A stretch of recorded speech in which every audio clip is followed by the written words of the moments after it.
Okay, so lesson 4.7 is about inverse matrices and systems of equations. So we're going to talk about systems of equations in this, but before we get there, I want to start off with matrix multiplication. Let's go ahead and multiply this matrix, these two matrices together. This first row times this column, let's see what that gives us. It gives us 0 times x, which is 0x, plus 9 times y, plus 2 times z. Okay, so that's the first row, whatever that is. Since we don't know x, y, and z, we can't really finish this. Then 3 times x is going to be the next row, plus 2 times y, plus 1 times z. And then the last row, 1 times x, plus negative 1 times y, plus 0 times z. Okay, so what you'll notice here, let's rewrite this a different way. Let's write it as 9y plus 2z over 3x plus 2y plus z over x minus y, and then we're done. What we have here is we have three separate algebraic expressions. So if I was to also write is equal to 2, 1, 0, something like this, okay? Let me shift this graph over a bit. Move it on over here. Okay, then this would be equal to 2, 1, 0. Alright, so if we have two equal matrices, this means 9y plus 2z is equal to 2. And 3x plus 2y plus z is equal to 1. And x minus y is equal to 0. We have three equations that if we went backwards, we could write as matrices. So what we're going to talk about is changing from systems of equations to matrices in this lesson, and we're going to use matrices to solve those systems of equations. So let's go the opposite direction. If you have three equations, and let's say this was a system of equations, and we wanted to write this as matrix multiplication, well, you're going to have three separate parts. You're going to have this part, the answers, over here. Okay, we want that to be what this is equal to. So let's go ahead and write it like that. Negative b plus 2c, a plus b minus c, and 2a minus 3c, that's going to be equal to 4, 0, 11. That's the first step.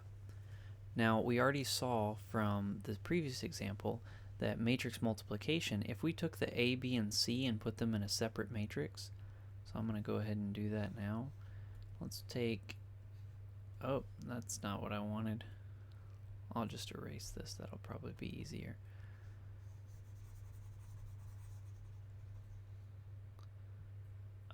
Actually, no, I'm going to just make it smaller. This is the benefit of having your text in a computer. I can just say, alright, let's move that out of the way. Okay, so now what I'm going to do is I'm going to take the coefficients from this matrix and write them. The first coefficient is 0 because there's no a term. The second one is negative 1, and the next one is 2. I'm going to write my variable matrix here, and 4, 0, 11. Okay, then the coefficients of the second row, or the second equation, is 1, 1, negative 1. 1, 1, negative 1. And then 2, 0, negative 3. Okay, so if I was to do this like I did the previous example, if I multiplied all these out, I would end up with these equations. So I can switch from equations to matrices and from matrices to equations. I can go back and forth. Okay, so now let's do some vocabulary. This is called the coefficient matrix, coefficient, because it's made up of all the coefficients. This is called the variable matrix, because it has the variables. And then this one's called the constant matrix. Let me write that over here. Constant. So constant, variable, and coefficient matrix. So I'm going to use those terms throughout the video. Okay, so now if I was going to write this as a system of equations, I want you to write the constant variable and coefficient, or the coefficient variable and constant matrices. So I'm going to go ahead and pause the video and try and work that out. Okay, so this is what you should have got. Coefficient matrix is just the coefficients. If there's no number there, it's 1. And if it's just minus, it's minus 1 here again. And then your variables, and that kind of looks like a 6. Let me fix that. And then your constant matrix. So this is what it would look like. One thing is you need to be careful with the order. These were already in order with x, x, x all right here, y, y, y, z, z, z. But if they weren't, you need to make sure all 3 equations are in the same order, and that is the order that you put these in, x, y, z, over here. Or else, when you do the multiplication, you're going to get something different than you started with. Okay, so now let's use that idea to solve systems of equations. So if I were to write this, it would be 2, 3, 1, 2 times my variable matrix, x, y, is equal to my constant matrix, 11, 6. So now I have matrix multiplication. This could be written like this, AX equals B. If this was matrix A, this was matrix X, and this was matrix B. We know what A and B are, and we want to solve for matrix X. So what we're going to do is multiply by the inverse on both sides. Make sure you multiply on the order matters, so make sure you multiply the inverse times B. And then the A inverse times A is going to go away, so we again just have X equals A inverse times B. So we got to find A inverse and then multiply it times B. So here's A, let's find A inverse. Okay, A inverse is 1 over the determinant, and the determinant is 2 times 2, which is 4, minus 3 times 1, which is 3. So the determinant is 1 in this case, which is really nice, because 1 over 1 is just 1. Okay, then the next thing is to take these two and switch them, and it's the same number, so it doesn't change anything. And then to take these next two and just change the sign.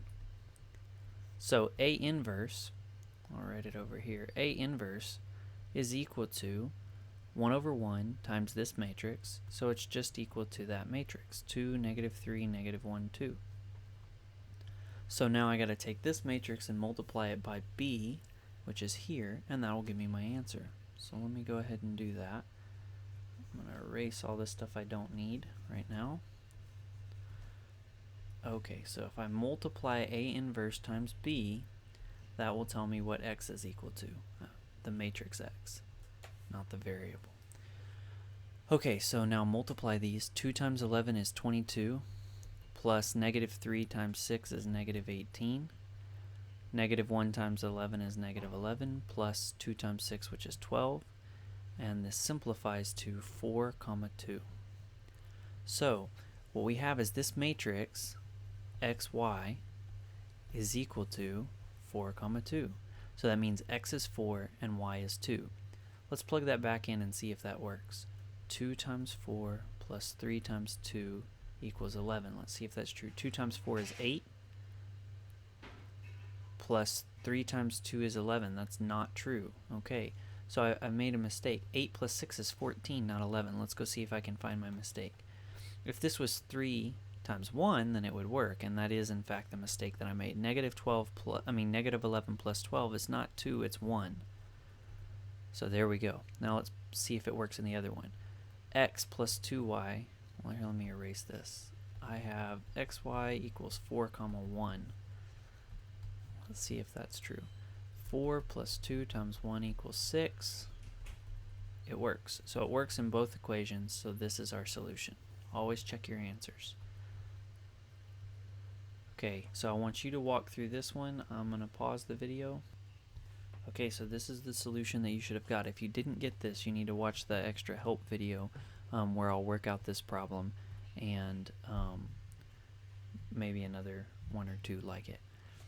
Okay, so now we're going to try it with a 3 by 3 matrix. So the first thing is you need to write the coefficient matrix, the variable matrix, x, y, z, and the constant matrix, 1, 8, 5.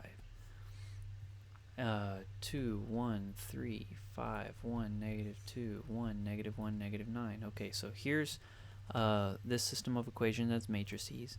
So again, we have matrix A, matrix X, and matrix B, and we want to solve for matrix X. A times X equals B. So X is again going to be equal to A inverse times B. So we need to find A inverse. So the way we find A inverse with a 3x3 matrix in this course is we use a calculator or some stats software. And if you're doing that, you might as well just go ahead and multiply it times 185. And you can solve it also. Now the interesting thing about this type of problem is it doesn't have to be a 3x3 matrix. Okay, it could be.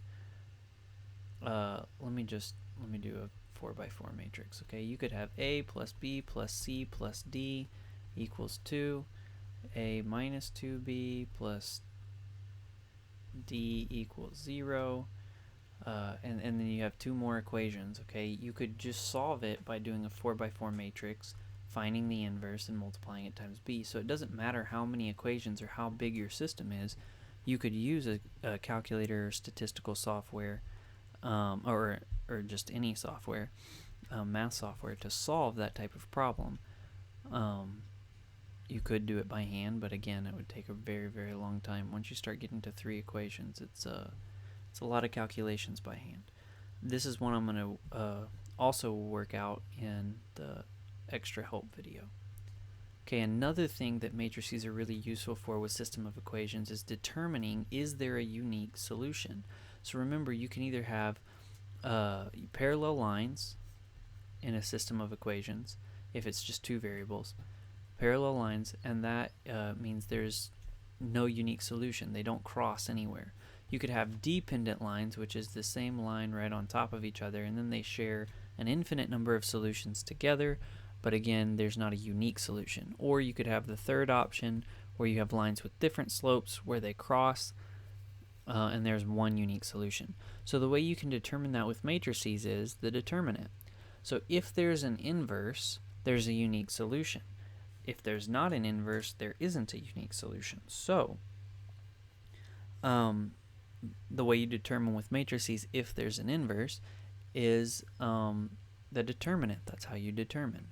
So you find the determinant of this matrix, and if the determinant is equal to 0, then there are no unique solutions. If the determinant is not equal to 0, then there is a unique solution. So that's really useful. So let's look at the determinant of the coefficient matrix here. So the coefficient matrix is 1, 1, 1, negative 1. If we find the determinant, 1 times negative 1 is negative 1, and then we subtract the other one. Negative 1 minus 1 is negative 2. That's not 0, so there is a unique solution to this system. Now I'm going to do it without actually writing out the coefficient matrix.